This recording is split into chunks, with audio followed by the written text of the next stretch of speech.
अस्सलाम वालेकुम जी, कैसे हैं आप सब लोग? खरीद से मैं मुनीर अहमद सिरात रियल एस्टेट बिल्डर के प्लेटफॉर्म से। मार्केट में आखिर ये क्या हो रहा है? ये आर्टिफिशियल था, रियलिटी थी कि मार्केट एकदम से ऊपर गई और दोबारा से वो नीचे आना शुरू हो गई। इसमें कितनी हकाइक है, कितनी सच्चाई है, इसके बारे में आज इस वीडियो में हम बताएंगे।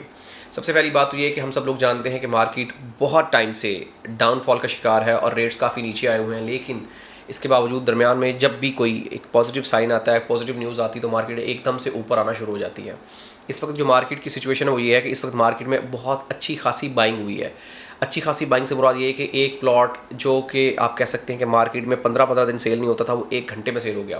मिसाल के तौर पे अगर हम पिछले 5 दिन से 10 दिन की एक कैलकुलेशन निकालें तो इस 5 से 10 दिन में जितनी ट्रेडिंग हुई है, जितनी सेल हुई है, वो अगर हम बात करें तो पिछले 3 महीनों में भी इतनी सेल नहीं हुई थी।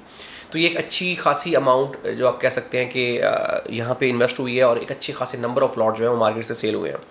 अब आप इसको ये कह सकते हैं, कुछ लोग कह रहे हैं कि आर्टिफिशियल बूम था, एक दो दिन के लिए आया, लोगों ने खुद बाइंग की और ख़ुद ही सेलिंग करना शुरू कर दिए। तो इसमें काफ़ी हद तक ये भी सच्चाई है कि काफ़ी सारी प्रॉपर्टीज़ आर्टिफिशियली बूम हुई। उसकी रीज़न ये है कि मिसाल के तौर पे 10 बायर जो थे वो एक्चुअल थे, तो 20 बायर जो थे वो आर्टिफिशियल थे। मिसाल के तौर पे उन्होंने टोकन्स के ऊपर एक बयाना पेमेंट जो होती है, एडवांस पेमेंट, उसके ऊपर प्लॉट उठाए। अब ज़ाहिर बात है उनके पास इतने प्लॉट्स रखने की ताकत नहीं, जिसकी वजह से मार्केट दोबारा से नीचे आना शुरू हो गई है। ये तमाम इम्पैक्ट्स इस मार्केट के ऊपर असरअंदाज हुए हैं, लेकिन इसके बावजूद अगर हम बात करें जो एक बड़ी पॉजिटिव है और एक बड़ा आप कह सकते हैं कि पॉजिटिव साइन वो ये है कि इस मार्केट में तकरीबन अगर हम 100 प्लॉट्स की बात करें तो उसमें तकरीबन 40% प्लॉट्स वो हैं जो एंड यूज़र की तरफ गया है। अब इससे होता ये है कि बेसिकली मार्केट में सप्लाई और डिमांड के ऊपर डेफिनेटली फ्लक्चुएट कर रही होती है। तो सप्लाई ज़्यादा होने की वजह से रेट्स हमेशा डाउन होते हैं और सप्लाई कम होने की वजह से ऑटोमेटिकली जो आपकी डिमांड है वो हाई हो जाती है।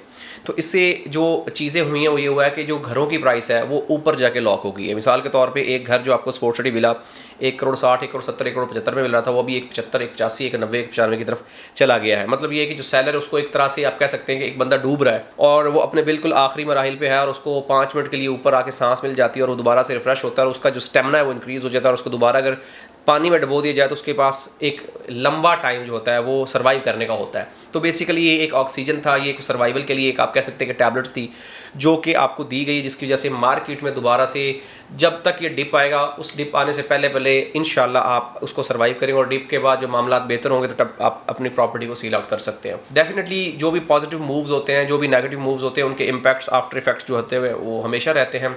इस मार्केट के जो पॉजिटिव इम्पैक्ट्स हैं वो ये हैं कि मार्केट में लोगों को एक चांस, एक उम्मीद नज़र आई है कि मार्केट दोबारा से बेहतर होगी। और नेगेटिव बात ये है कि ये जो आर्टिफिशियल बैलून था, इसकी वजह से दोबारा मार्केट के ऊपर ये होगा कि सेलिंग बहुत ज़्यादा एकदम से आएगी, इसकी वजह से कुछ टाइम के लिए डेफिनेटली रेट्स डाउन होंगे। अब ये वो टाइम होगा जो बाइंग के लिए टाइम होगा। हमेशा से मैं कहता हूँ कि एंट्री और एग्जिट का टाइम, तो ये वो टाइम होगा जो एंट्री करनी होगी, प्रॉपर्टी परचेज़ करनी होगी, प्रॉपर्टी को परचेज़ करके उसको होल्ड करना होगा। अक्सर एक चीज़ कही जाती है कि प्रॉपर्टी के हवाले से जब भी आप अपनी परचेजिंग का माइंड बनाएं तो उसमें टाइम जो है वो बहुत ज़्यादा मैटर करता है कि आप किस टाइम में प्रॉपर्टी परचेज़ कर रहे हैं। क्योंकि जब आप राइट टाइम पे प्रॉपर्टी परचेज़ करते हो तो आपके लिए नुकसानदेह साबित नहीं होती है, और उसके बरअक्स अगर आप उस टाइम में प्रॉपर्टी परचेज़ करते जब मार्केट बढ़ रही होती है तो फिर आप नुकसान उठाते हैं। लेकिन अनफॉर्चुनेटली इसके बिल्कुल चीज़ें बरअक्स होता है कि यहाँ पे पाकिस्तान में ट्रेंड बिल्कुल उल्टे होते हैं। मार्केट तेज़ होना शुरू होती है तो लोग धड़ाधड़ प्रॉपर्टी परचेज़ करना शुरू कर देते हैं। मार्केट स्लो होना शुरू होती है तो लोग धड़ाधड़ प्रॉपर्टी सेल करना शुरू कर देते हैं। अब इसमें होता ही है कि जब आप परचेजिंग कर रहे होते हैं और मार्केट बढ़ रही होती है तो उसमें उसको बूस्ट मिल जाता है। मिसाल के तौर पे उसको 2 से मल्टीप्लाई होना शुरू हो जाती है, और जब डाउन होना शुरू होती है तो 2 से मल्टीप्लाई होना शुरू हो जाती है।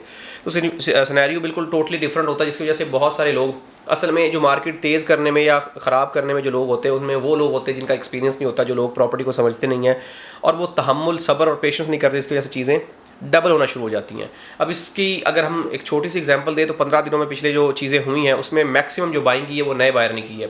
वो वाले हजरात हैं जिन्होंने फर्स्ट टाइम प्रॉपर्टी परचेज़ की है, या वो वाले बायर हैं जो पहले सोच रहे थे कि हम प्रॉपर्टी लें या ना लें, जिनके पास डिसीजन मेकिंग नहीं होती, डिसीजन पावर नहीं होती है, उन लोगों ने इस मार्केट में बाइंग की है। अब जाहिर बात है अगर मिसाल के तौर पर 4 दिन पहले एक रेट 32 लाख रुपये का था तो अभी वो 31 लाख का है, तो उनके ज़हन में गया कि यार अब हमने महंगी बाइंग कर ली। अब ये जल्दबाजी जो होती है बेसिकली नुकसान वही पहुँचाती है। जब आप फैक्ट एंड फिगर के ऊपर कैलकुलेटेड होकर चीज़ें उठाते हैं, हर वो कदम जो आपको पहले उसके ऊपर प्लानिंग की होती है वो आपके लिए फ़ायदेमंद साबित होता है। हर वो कदम जिसके ऊपर प्लानिंग नहीं की जाती और कदम उठाने के बाद प्लानिंग की जाती है वो आपके लिए नुकसानदेह साबित होता है।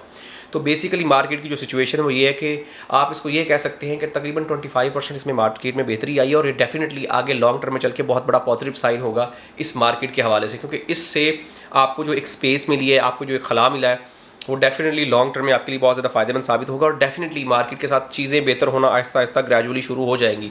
प्रॉपर्टी सर दुनिया का वाइड बिजनेस है जो लॉस नहीं देता है, लेकिन उसमें प्लानिंग और होल्डिंग कैपेसिटी दोनों बहुत ज़्यादा मैटर करती हैं। लिहाजा इस मार्केट की अगर हम एक वन लाइनर या सम अप करके बात करें तो इसमें एक चीज़ बहुत वाज़ेह है कि इसमें एंड यूज़र ने बहुत अच्छी बाइंग की है, लेकिन इसमें अगर हम बात करें तो सेलर का जो फ़ायदा हुआ है, सेलर को एक आप कह सकते हैं कि सहारा मिला है, उसको आप कह सकते हैं कि ठिकाना मिल गया कि अब वो मज़ीद 6 महीने साल प्रॉपर्टी को होल्ड कर सकता है। और जो प्रॉपर्टी सेल करने के लिए बहुत ज़्यादा विलिंग थे कि अभी प्रॉपर्टी सेल करें, उनको थोड़ा टाइम मिल गया कि यार हम थोड़ा सा वेट करें तो शायद मार्केट में बेहतरी और जंप आ जाए। लेकिन ऑब्वियसली आप सब लोग जानते हैं कि बहरिया की मार्केट जब अप होना शुरू होती है तो वो दिन रात करके बढ़ती है। हम पिछले दिनों की एग्जांपल ले रहे हैं कि एक प्लॉट हमने, हमारे ज़ाती प्लॉट्स थे तो हमने 36 लाख रुपीज़ में बेचा और अगले दिन वो प्लॉट जो था वो 50 लाख रुपीज़ में मार्केट में ट्रेड होना शुरू हो गया। तो 2 दिन के अंदर उसमें अगर आप देखें तो तकरीबन 15 लाख रुपए की अमाउंट जो है वो ऐड हुई है।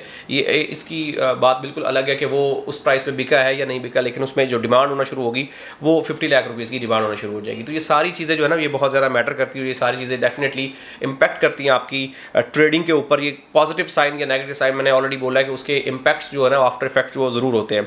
लिहाजा ये सारी चीज़ें डेफिनेटली इम्पैक्ट करेंगी।